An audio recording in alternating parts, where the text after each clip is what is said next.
Este video llega a ustedes gracias a la cortesía de Sanabria y Abogados, abogadosanabria.com. Hola, gracias por conectarse a nuestro canal YouTube. Les recuerdo que por favor nos sigan y activen notificaciones para que puedan estar enterados inmediatamente de cada una de las conversaciones que sostenemos. Esta va a ser con Miguel Pizarro, es comisionado ante las Naciones Unidas de la Asamblea Nacional Legítima de Venezuela y acaba de llegar de Ginebra. Está ahora aterrizando prácticamente, está en el aeropuerto en Estados Unidos. Su avión acaba de aterrizar y agradecemos muchísimo que hayas hecho destinado a este espacio para explicarnos lo que hoy pasó en el Comité de los Derechos Humanos de Naciones Unidas. Bienvenido. Muchas gracias, Carla, y muchas gracias por el espacio y además por tu interés siempre en los temas de derechos humanos de Venezuela. Voy a empezar por allí, porque esta es una derrota monumental, no solo para el régimen de Maduro, sino para todas esas tiranías que lo acompañan, que son cada vez menos, porque incluso gobiernos de izquierda o se abstienen, que por lo general los habían acompañado muchas veces en estos años, se abstienen o abiertamente, pues no están de acuerdo, obviamente, con las violaciones, crímenes de lesa humanidad y muchísimo menos con esta intensidad con la que han perseguido a la sociedad después del 28 de julio, ¿no? Mira, Carla, yo creo que primero la votación del Consejo demuestra que el asunto de Venezuela no es un asunto de derechas o izquierdas, que no es un asunto ideológico, sino es un asunto de libertad, democracia versus dictadura y violación de derechos humanos. Los países que lideraron nuestra resolución, los países que presentaron nuestra resolución, tenían dentro de su conjunto al gobierno de Boric y al gobierno de Milei, al gobierno de Trudeau y al gobierno de Arévalo. La resolución de Venezuela fue apoyada por Japón y fue apoyada por la Unión Europea. Nuestro texto, nuestro mandato fue un consenso de las democracias del mundo que entienden que lo que ha ocurrido en Venezuela no solamente es muy grave en el pasado, sino que sigue siendo muy grave en el presente. Y ante una estrategia de normalización, ante una estrategia de pasar la página, ante una estrategia de intentar disminuir la magnitud de la violación de derechos humanos dentro de Venezuela, que el Consejo de Derechos Humanos asuma estos mandatos, que renuevan la investigación de la Fact-Finding Mission por 2 años y renuevan el mandato del alto comisionado y de su oficina por otros 2 años, no solamente es un síntoma claro de entender la gravedad del asunto, sino además que en un sistema como el sistema de Naciones Unidas, donde nuestra resolución, y digo nuestra porque como país todos debemos apropiarnos de ella, no nada más quienes la presentan ante el Consejo, nuestra resolución fue atacada por ¿quiénes? Por Cuba, por Ujú. Eritrea, por Rusia, por Bielorrusia, el intento de boicotear el Honduras. texto. Honduras, al final Honduras se abstuvo y es un tema Ok. que creo que vale la pena para el análisis, porque también, por ejemplo, Sudáfrica, que es un país que en el pasado había estado votando con el régimen, se abstuvo. Países del mundo africano que no son cercanos a nuestra causa, como Somalia y Gambia, votaron a favor del mandato y a favor de la investigación por la violación Mm. de derechos humanos en Venezuela. Y eso tiene un segundo síntoma que es importante, que es que la causa de los venezolanos es una causa global. Nuestro asunto no es un asunto solo de los venezolanos, ni es un asunto que estamos sufriendo solo dentro de nuestras fronteras, sino que al final hoy se entiende que lo que pasa en Venezuela y el destino de lo que ocurra con los venezolanos también afecta en otros países y afecta Ok. en otras Vamos realidades. por partes. Ustedes tuvieron que dar una pelea. Venezuela, la Venezuela democrática que sacó a Maduro del poder el 28 de julio, tuvo que dar una pelea feroz, porque además todos estos aliados del régimen introdujeron a 5 o 6 enmiendas a ese texto que finalmente se aprobó. Y todas esas enmiendas fueron derrotadas. No solo eso, sino que además la votación final de ese documento en el que renuevan el trabajo de la misión independiente de las Naciones Unidas para seguir investigando los crímenes de lesa humanidad. Esos votos son históricos también porque no se había conseguido tantos votos a favor desde por lo menos el año 2019. Háblanos de estos dos escenarios. ¿Cuánto costó, cuánto se peleó y por qué la derrota es todavía más significativa para el Mira, yo régimen? creo ahí, claro, Carla, yo creo que hay una primera cosa que hay que reconocer y que hay que valorar mucho, que es la disciplina, la entrega, la fuerza que tiene el movimiento de derechos humanos de Venezuela, el movimiento de víctimas, de familiares, de organizaciones. La verdad es que el esfuerzo por demostrar la realidad, por compartir su testimonio, por convertir el miedo, la indignación, el dolor en un motor para que más nunca se repita, pero sobre todo en un motor para que su verdad sea establecida, para que su memoria sea respetada y para que podamos conseguir justicia, es el motor y el combustible principal de lo que se ha logrado hoy. Yo creo que cuando uno compara nuestra realidad Yo por mi tarea y por la interacción en el sistema puedo ver como varias realidades de violaciones masivas de derechos humanos en el mundo, no solamente la nuestra como país. Y la verdad es que la diferencia más grande que existe tiene que ver con el componente de la calidad humana y de la disciplina de nuestro movimiento de derechos humanos y de las víctimas.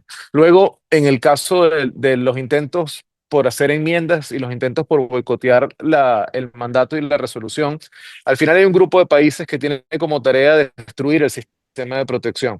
Hay un grupo de países que tiene como tarea construir una liga de complicidad.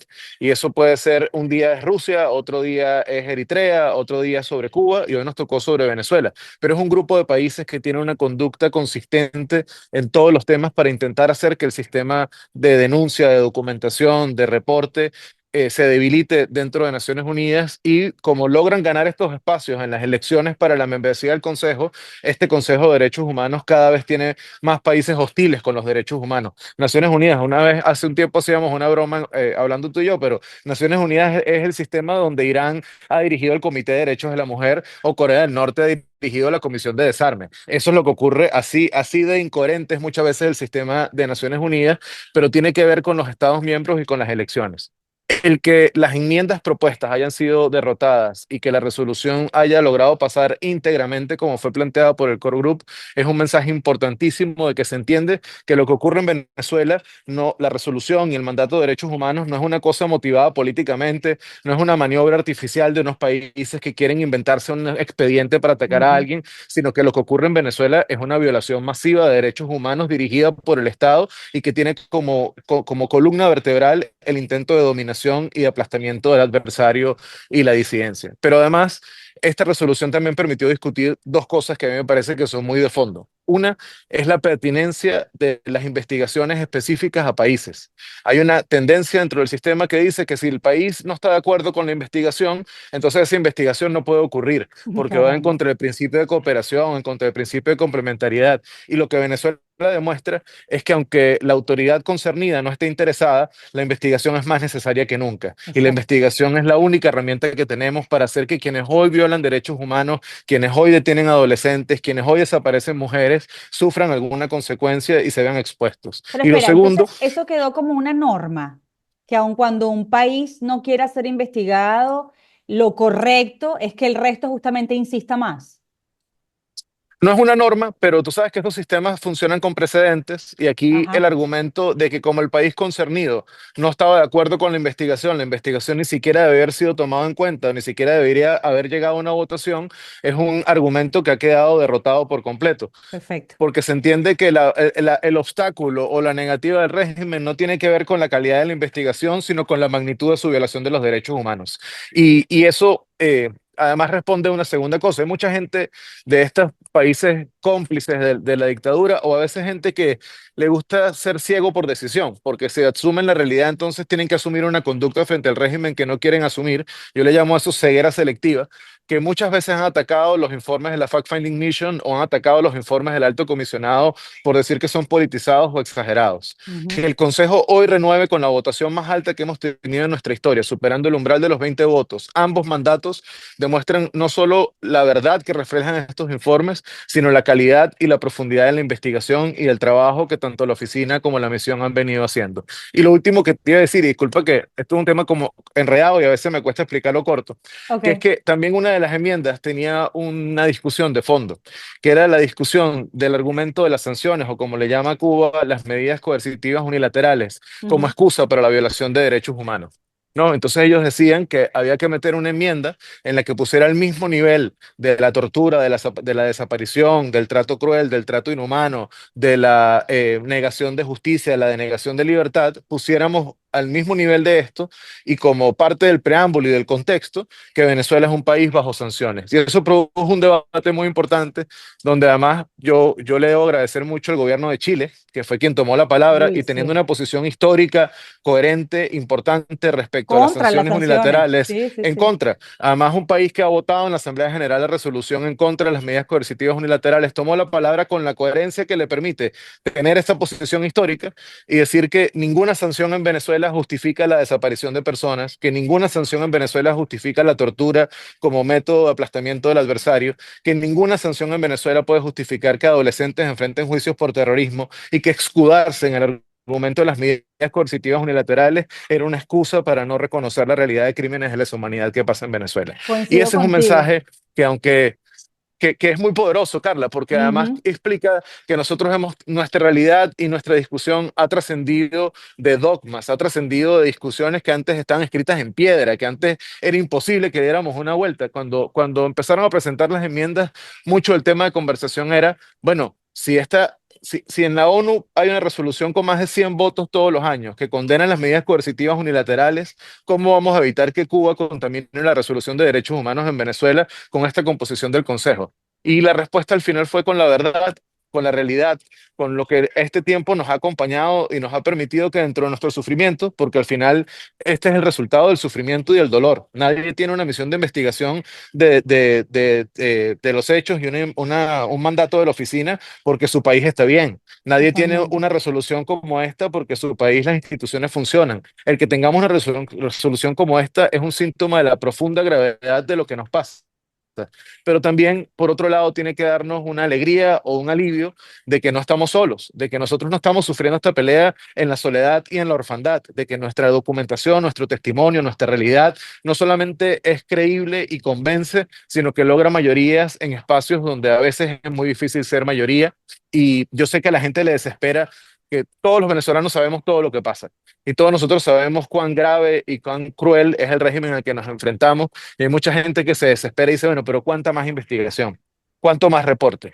Y yo sé que suena burocrático y suena absurdo, pero bueno, es que no había mandato de investigación de qué pasó en el proceso preelectoral, electoral y postelectoral. Ahora tenemos un mandato para esa investigación. Es Déjame que no hacerte había una mandato de acotación. cómo... Sí, sí, Déjame dime, hacerte dime. una acotación con respecto a lo de Chile, porque a mí siempre me molesta muchísimo cuando Chile hace ese llamado a dejar sin efecto las sanciones, pero esta vez ya no me perturbó ni me irritó, porque el argumento fue tan contundente desde esa posición en la que coinciden incluso con el régimen de Maduro, con Cuba, en que las sanciones son un obstáculo supuestamente para el bienestar, la prosperidad del país, pero no uses esto como excusa para matar y torturar.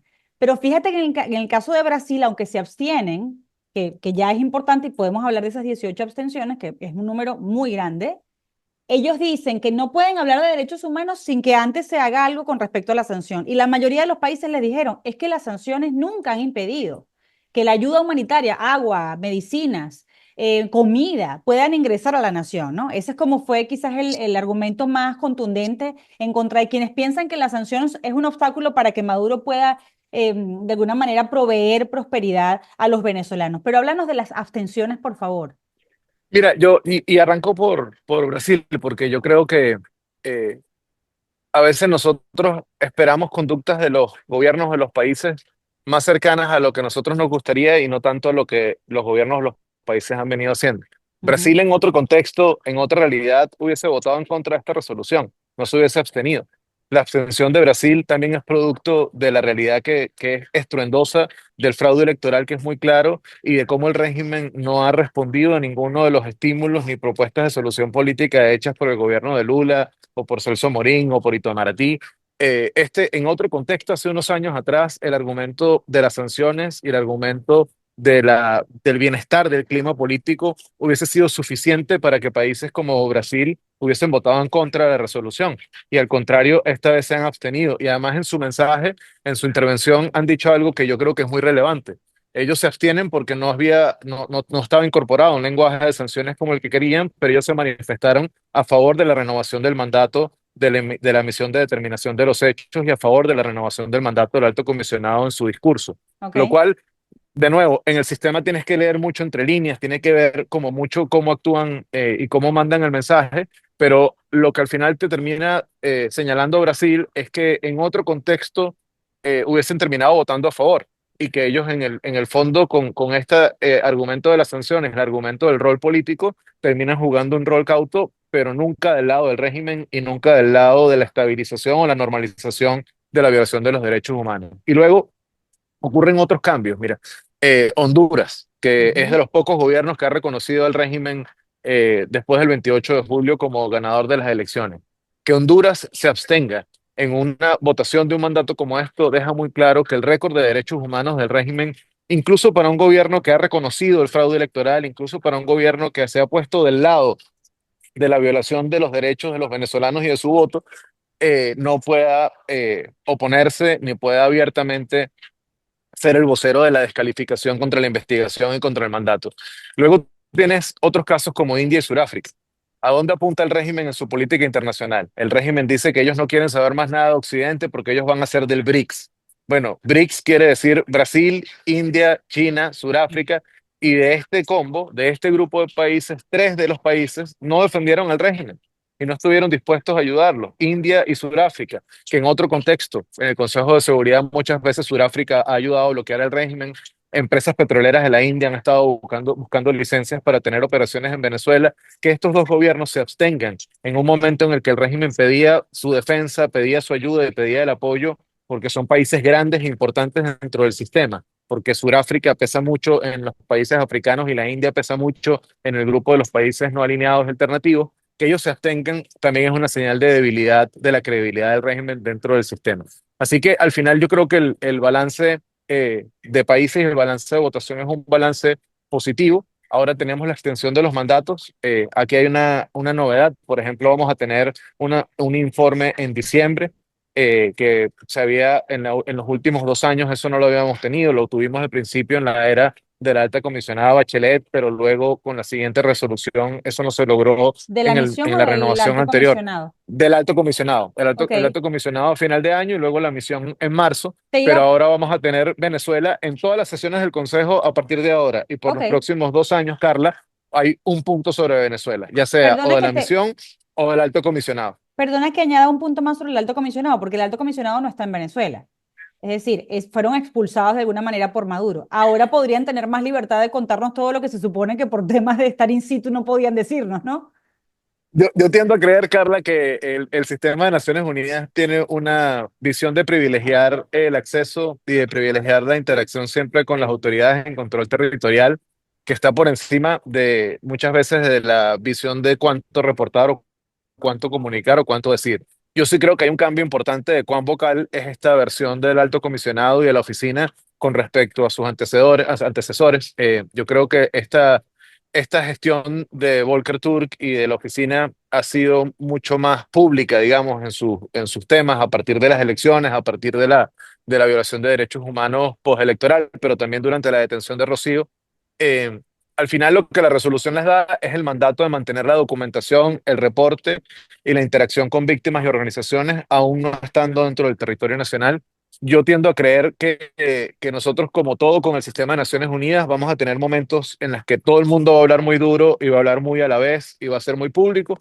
Y también vamos a tener momentos donde el régimen ofrecerá acceso o ofrecerá alguna cosa que sonará atractiva para el sistema y tendremos que lidiar con estas dinámicas de, bueno, a lo mejor yo bajo un poco el tono aquí o digo algo menos acá, pero garantizo el acceso. Al final, lo importante, a mi modo de ver, esto a lo mejor puede ser un poco cínico, pero en mi experiencia venezolana es que lo importante es que el gato case el ratón. Si el gato es blanco, es amarillo, si maulla en las noches o no, si el gato logra cazar el ratón, eso es lo que nosotros necesitamos. ¿Y qué quiere decir en este caso cazar el ratón?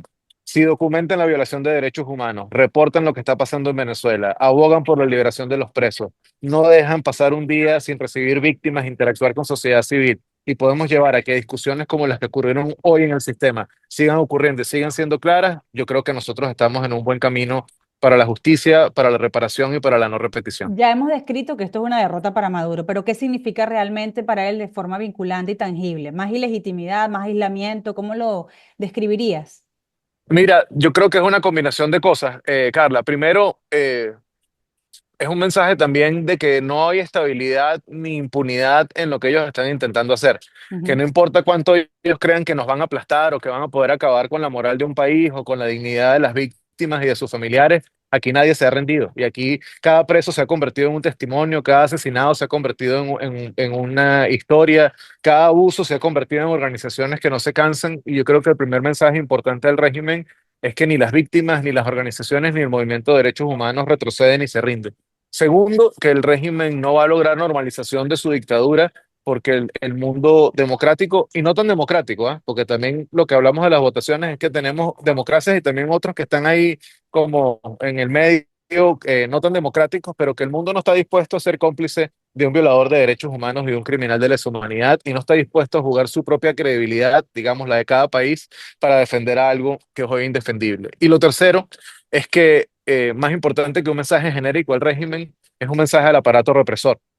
Ellos pueden creer que en el muy corto plazo van a tener impunidad, anonimato, van a poder hacer lo que quieran, pero esta votación de hoy lo que deja muy claro es que el mundo no va a descansar hasta que nombres, apellidos, personas, integrantes de la cadena de mando, con capacidad de decisión, de orden, de ejecución, o quienes pudiendo pararlo no lo han hecho y por omisión también son responsables, paguen por los abusos que han venido cometiendo y porque Venezuela establezca una verdad oficial e histórica de lo que hemos vivido. A lo mejor hoy no lo vemos, pero hace un tiempo atrás la gente cuando ve las películas de la dictadura argentina o la dictadura chilena, de otros momentos, siempre hay una cosa que a todo el mundo lo mueve mucho, que es la memoria, que es cómo se construye la memoria de esos procesos y cómo garantizamos que el cierre del ciclo cuente absolutamente todo lo que pasó para que más nunca lo vivamos. Y nosotros, a diferencia de otras realidades, nuestra memoria la estamos escribiendo en el presente. No estamos esperando al final de una autopsia para saber cómo fue. Nosotros la estamos escribiendo en cada capítulo y cada día. Y eso tiene un valor que hoy no lo vemos, pero el día que tengamos una transición en Venezuela, y el día que en Venezuela hay que hacer justicia, todo esto que estamos haciendo ahora va a ser la base fundamental con la que vamos a construir. Así que Dos seguimos cosas, avanzando. dos cosas y te dejo ir. Una es que Cuba, el argumento, así como el de Venezuela, creo que Eritrea, decían que esto estaba politizado, que esta misión, incluso Cuba llegó a decir que esta gente de la misión independiente que investiga Venezuela o el régimen venezolano está detrás de un escritorio gastando plata. Pero si tan poca importancia y relevancia le dan, ¿por qué pelean tanto, de manera tan vehemente, como para que no les renueven esa oportunidad por 2 años más de seguir investigando el régimen de Maduro? Claro que les importa muchísimo. Les importa muchísimo. Ellos saben que Venezuela es el único país que tiene tres tipos de escrutinios que se coordinan y se alimentan entre sí, que es el de la Oficina del Alto Comisionado de Derechos Humanos y el Sistema Interamericano, la Misión Internacional de Determinación de los Hechos y la Corte Penal Internacional, el fiscal Karim Khan y los equipos de investigación. Y ellos saben que al final todo esto se retroalimenta, todo esto coopera y todo esto ayuda a que avance la investigación. Pero además es que ellos intentan, en el caso de Venezuela, sentar un precedente que también sirva para parar otras investigaciones. No es casual que en nuestro caso se meta Bielorrusia, que en nuestro caso se meta Eritrea, que en nuestro caso se meta Cuba. No es un ejercicio aislado, no es un ejercicio de gran diplomacia del régimen. Es que nosotros muchas veces hemos sido utilizados por estos regímenes como globos de ensayo para producir precedentes dentro del sistema que luego los ayuden a ellos en sus propios casos y en sus propias investigaciones. Y así como ellos se han juntado, también nosotros hemos ayudado y nos hemos juntado con otros. Hoy la causa de los nicaragüenses y la nuestra es la misma. Hoy la causa de quienes sufren en otros regímenes y necesitan que los ayudemos a entender cómo es una resolución, cómo se busca un delegado, cómo se ayuda a cuadrar un voto, es la misma. Nosotros, si uno no lo puede documentar porque, bueno, rompes como unas reglas del sistema, pero aquí estos últimos días nos hemos ayudado todos los que estamos sufriendo y peleando contra este tipo de regímenes, porque nosotros tenemos al Reino Unido, Estados Unidos, Canadá, y otros que tienen a Somalia, a Gambia, y otros que tienen a Japón,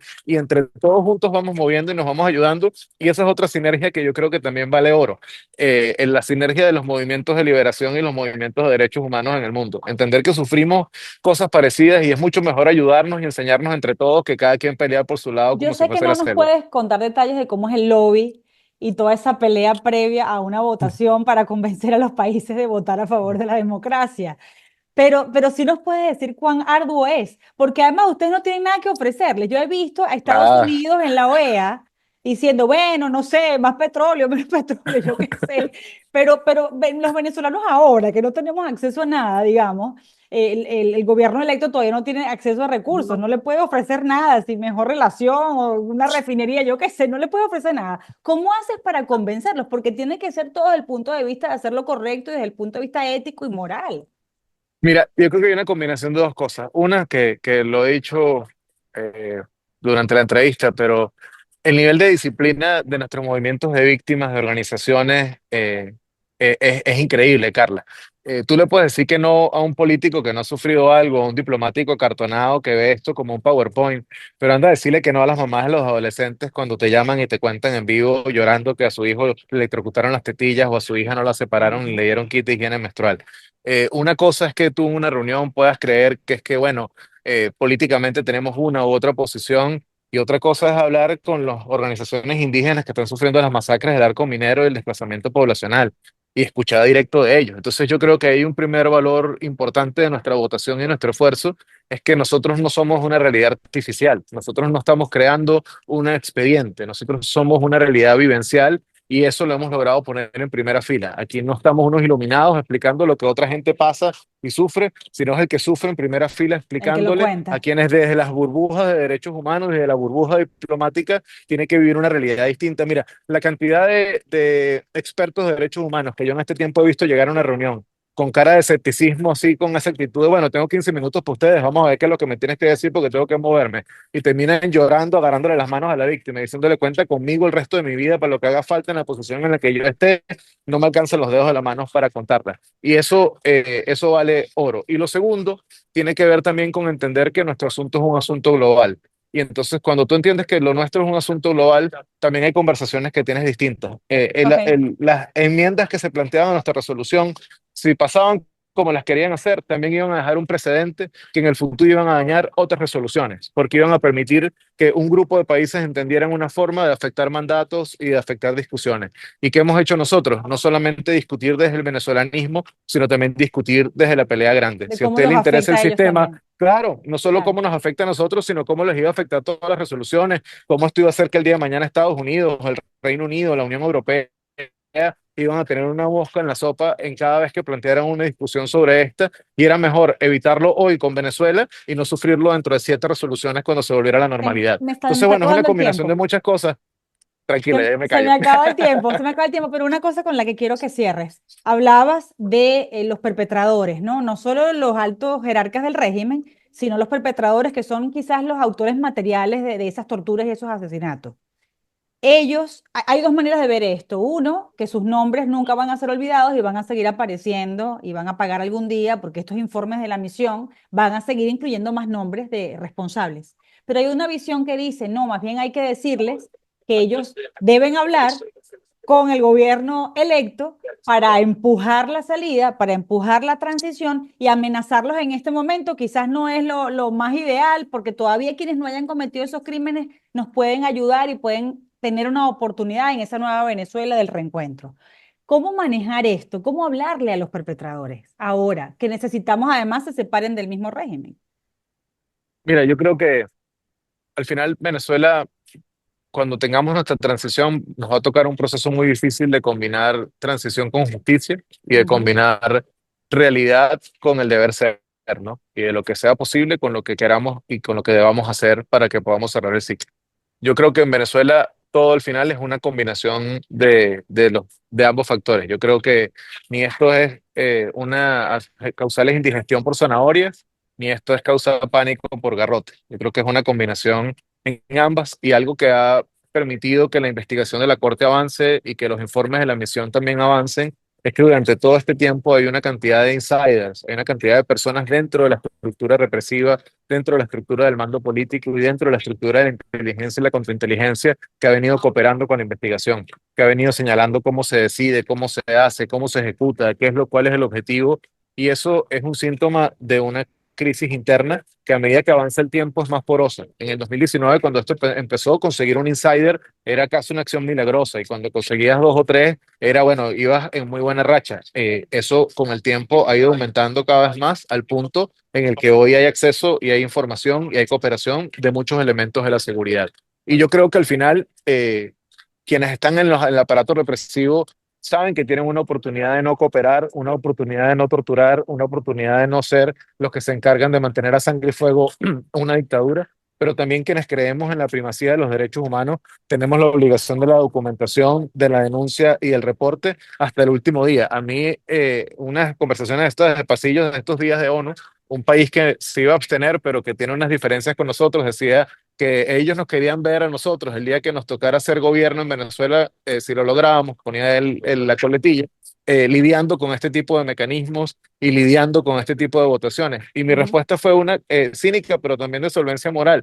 Si nosotros llegamos al gobierno y tenemos que lidiar con un mecanismo como esto, es porque nosotros no estamos haciendo las cosas bien, es porque nosotros nos convertimos en lo que criticamos, es porque Totalmente. nosotros no aprendimos nuestra elección. Al contrario, el mejor regalo que le podemos dar nosotros a nuestro país el día que haya un cambio es que más nunca Venezuela tenga que vivir con este tipo de mecanismos y con este tipo de votaciones.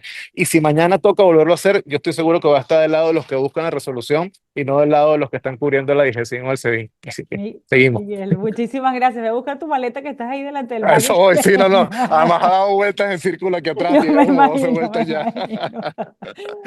Lo Muchísimas que gracias. pasó hoy en Naciones Unidas es tan importante que los venezolanos, las víctimas sobre todo, le ganaron a un régimen, a varios regímenes en todo el mundo, seis, pues seis, que son los que básicamente apoyaron al régimen de Maduro. Les ganaron en un escenario en el que se le perdona a Irán todas las atrocidades, en el que ponen a Irán a liderar un comité a favor de las mujeres o una ONU en la que Venezuela, Cuba, Bielorrusia, Rusia están dentro de un comité que se supone protege los derechos humanos del mundo. En esa ONU es donde las víctimas derrotaron una vez más al régimen de Maduro y muy importante, ningún nombre de perpetrador va a quedar nunca más en el anonimato. Ahora vienen 2 años más de investigación profunda en los que las víctimas van a contar todo lo que han vivido en cada uno de esos calabozos. Los espero en nuestro próximo encuentro aquí en nuestro canal YouTube. Recuerden seguirme, recuerden suscribirse y por supuesto compartirlo para que otros puedan también conocer esta información tan importante.